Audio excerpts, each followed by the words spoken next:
of falling into a state of scarcity and avoiding acting out of emotion or desire as opposed to principle, especially with women? Ask the question again. How do you catch yourself falling into a state of scarcity and avoiding acting out of emotion or desire as opposed to principle, especially with women? So many different questions in one. He's talking about scarcity, then he's talking about desire. All right, let's do the first part of the question. Read the first part. How do you catch yourself falling into a state of scarcity and avoid acting out of emotion? All right, stop there.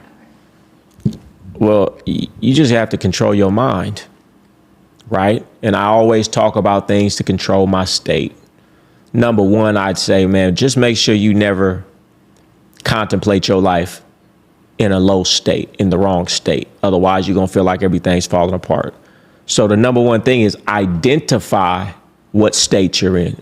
If you're identifying yourself in a lack mind state, in a scarcity mind state, once you identify it, number one, I'm not going to contemplate my life right now because obviously I'm not in the right state to see solutions, to see the positive in it. So immediately what I want to do is I need to raise my frequency. I got to get into a better state, right? And how do you do that? Well, I have tools. Go to the gym, go for a run, go drop down and do 50 burpees. Go read something that you know is inspirational and positive. Go watch something motivational, right? Put yourself into the right state, the right frequency, then come back to that same situation. I guarantee you're going to see the opportunity and not the scarcity in the situation. And then just remember, man, you're going to get what you think about. Whatever you mix with imagery and emotion is going to come to pass very fast. So you want to be very careful not to dwell on that scarcity because all you're going to do is see more scarcity. So what you want to do is pattern disrupt. All right, I'm going down a mental path that I don't want to do, negative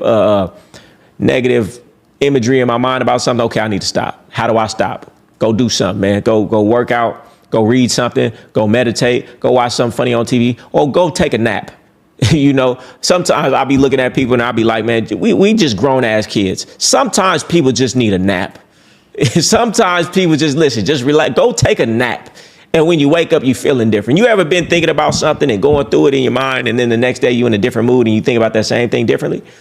Understand that's what emotion do. So sometimes you just have to pattern disrupt that emotion that you're in. Identify that this is not the right state. No matter what I think right now, it's going to be wrong because I'm not in the right state. And I need to wait until I'm in the right state to start thinking about this problem again. And if I have the tools, I need to use those tools to raise my frequency and get into the correct state.